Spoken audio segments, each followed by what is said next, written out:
미국이 중국 압박에 총력전을 기울이고 있는 건 모두 잘 알고 계시죠? 바이든 정부 들어 사생결단으로 밀어붙이는데 동맹국의 기업이 원칙에 어긋나자 단호하게 나섰습니다. 미국이 일본 유니클로 셔츠의 수입을 금지한 건데요.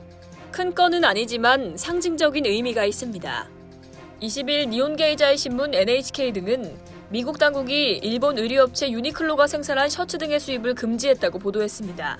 우리나라에서의 불매운동 때도 유니클로 제품의 수입까진 막지 않았는데 어떻게 된 일일까요? 바로 중국 신장위구르 자치구에서 생산된 면화를 이용했다는 이유에서였는데요.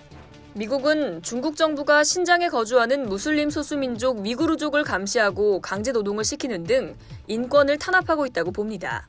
이에 따라 이 지역에서 생산된 면화, 의류, 헤어용품 등 일부 품목의 수입을 금지하고 관련된 중국 인사들을 제재해왔는데요. 미국 국토안보부 산하 세관 국경보호국의 문서에 따르면 유니클로의 남성용 셔츠는 지난 1월 미국 로스앤젤레스 항구로 입하됐습니다. 그러나 CBP는 이 셔츠들을 압수했는데요. 중국 신장 생산 건설단에서 제조됐다는 의혹이 있기 때문이었습니다. 앞서 지난해 12월 미국은 중국 XPCC의 면과 면 제품 수입을 금지한 바 있죠.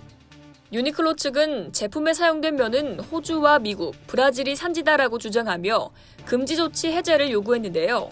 이에 CBP는 생산 공정과 생산 기록 리스트가 미비한 점이 있다고 지적했습니다.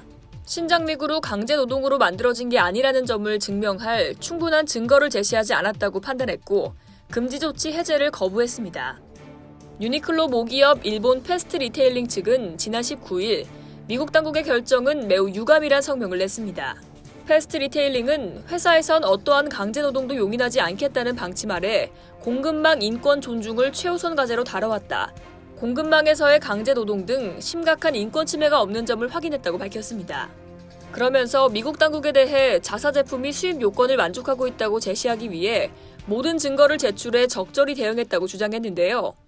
유니클로는 지난해 8월에도 신장위구르 자치구에 거래처 공장이 없다는 성명을 내며 부인하기도 했습니다.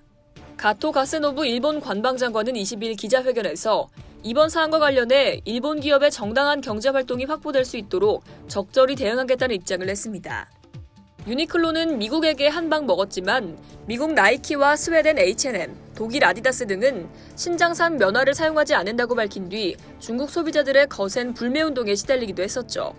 신장산 면화를 둘러싼 미중 갈등에 의류 기업들의 불확실성은 커지고 있는 듯합니다. 이상 여의도TV였습니다.